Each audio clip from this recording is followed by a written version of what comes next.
All right, so we'll start with Demario was not at practice today. Excuse absence, no issues there. All good, just so everyone's on the same page.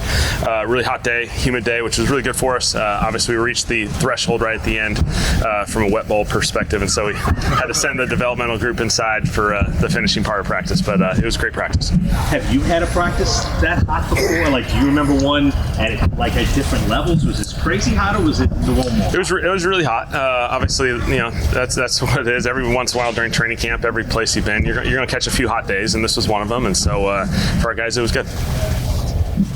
Kellen, what are you kind of hoping to see out of this competition behind Alvin, running back? It's like you got a lot of guys with some good experience. Yeah, we got a nice blend. Some guys who've been in this league for a number of years, who've contributed at high levels that we're excited to see, and some younger guys. And so for those guys, it's going to be just a matter of taking advantage of those opportunities. Running backs, having games has a big component of it, just because of the component of tackling and breaking tackles and all that. But these guys have done a good job. Now, how much do you look forward to putting the pads on them? Yeah, that's a big part. Ultimately, that's what we're building towards. This whole entire offseason program has been built to the point where you're actually in pads, and that's ultimately how you play this game. And so it'll be good. It'll take a few days for our guys to get used to it, because it's been a long time for a lot of these guys. This January or February that they were last wearing pads, and so there'll be an acclimation period a little bit, just getting used to that, getting the pad level low, kind of the physicality and the finish. What have you thought about Chase so far throughout training camp? I mean, we know obviously in this new scheme and whatnot, but are you kind of starting to see it pay dividends a little bit with what he could be in this game? Yeah, you're seeing it. He's an excellent player. Obviously, we know that part of it. I think his ability to play on the edge is going to be a huge advantage. His ability to play a number of different ways. I think he can set the edge really, really well. He's got explosiveness in obviously the pass rush game, and so he'll be a big part of this defense. With your evaluation of the quarterbacks today, and just in general, are they about where you hope they would be 4 days in? Yeah, I think there's going to be highs and lows for all of them. There's going to be some good moments. There's going to be some rough moments that we get to learn from, and that's part of what training camp is about. And so I think anytime you come off an off day, there's a little bit of get back into it. I think it's good for our guys to get used to that. You have 3 really good days, you have an off day, and now you kind of got to hop back into it and start fast. And so all of our guys can get used to that rhythm and routine, because that's how the season's going to go. You've mentioned the off days, or the building from setbacks, the interception, bad passes. Is that sort of always been your philosophy to use the worst rep to build on? Well, certainly, I think those are the ones you're going to grow most from, and I think for our guys, handling those are probably, just more important than, handling all the highs. And so there's a time where you're going to reach a point where you're just going to have a ton of highs. You're going to have to handle that as well. But, those guys got to learn from some things, and they got to have first level experiences, go through some things, and navigate it.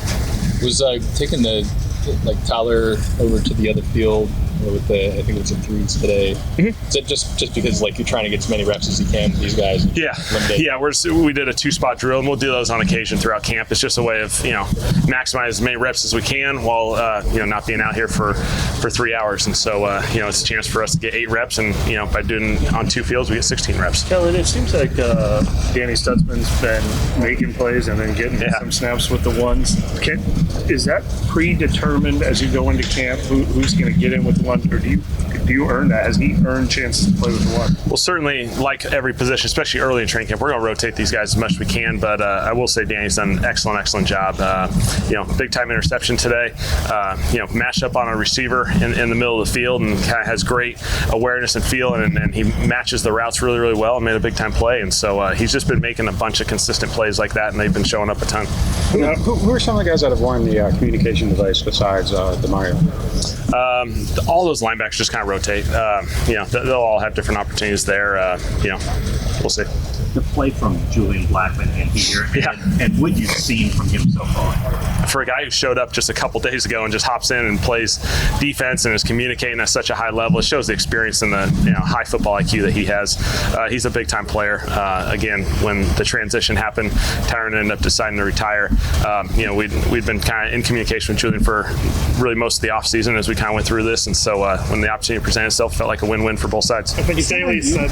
I'm sorry, is that unusual that a guy like him would still be on the market at in the middle of the summer?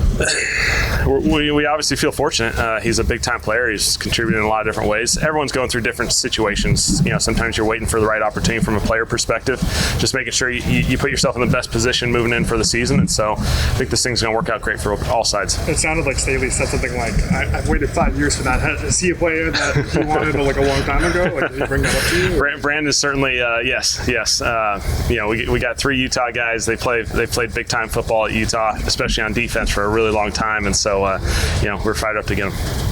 Kellen, do you have any certain plan with going live? Do live tackling with physicality, ramping up? We'll see potentially as this thing progresses towards the tail end, we get into some scrimmage settings right before the Chargers. We may get into some live stuff, but not tomorrow. How about the rotation of the quarterbacks? Is that is Tyler going to be the first with the pads tomorrow? Yeah, we'll just keep talking through it, and we'll continue to rotate these guys as much as we can. And Spencer today, he had a nice dump off pass to Alvin for a touchdown off the blitz. Is that kind of indicative of him kind of growing, in this offense, like being able to recognize things and stuff along those lines? Yeah, I think Spencer is a really decisive, gets the ball out of his hands really quickly. He's very, very confident in that form, and so he does a really, really good job. And I think that's one thing that he certainly recognized with him. When he sees a blitz, he gets the ball out of his hands, he finds the completion. He's done a nice job from that standpoint. The 2 words that players have used throughout camp to describe your process are calculated and confident. Do you feel like the preparedness breeds the confidence, or do you think that trickles down and the players won't have to think about it much?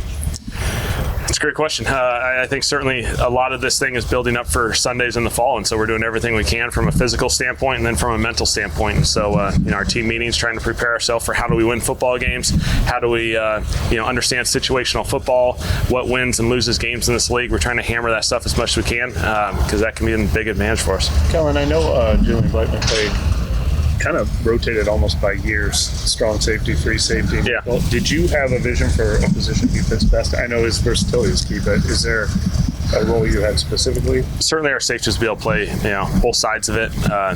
Justin naturally plays down a little bit more, and so Julian will play back a little bit more if percentages told you. But, those guys will be able to play both sides, and that's the versatility that both those guys have played throughout their career. So, obviously a huge advantage. And, Julian even played a little corner back in the Utah days. Not that we're going to ask him to do that, but he does have that flexibility and that coverage ability to perform, in those situations. Not to make too big of a deal of the interceptions, but I guess for both, what's kind of the vantage point for the QB with miscommunication or anything? Yeah. I think I'm an offense guy, but we got to say 2 really good plays on the defensive side. I thought both guys just made really, really good plays from a defense perspective, and quarterbacks again just ball placement and giving ourselves an opportunity. So we'll evaluate on film and see if there's any other coaching points. Do you guys have any benchmarks or goals that you want to meet before you guys head to California?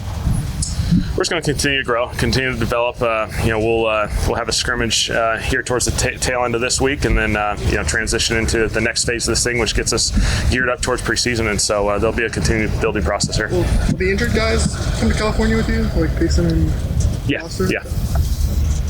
What kind of growth have you seen from the offensive line? They've done a really good job. They've done everything we've asked of them. They're working really well together. There's a lot of communication, verbal and nonverbal, that those guys have to spend time and invest on. And the pads is the next component. Ultimately, that's the big piece that still needs to be added to the equation. And the offensive defense line, that'll be a fun battle for those guys for the next few days.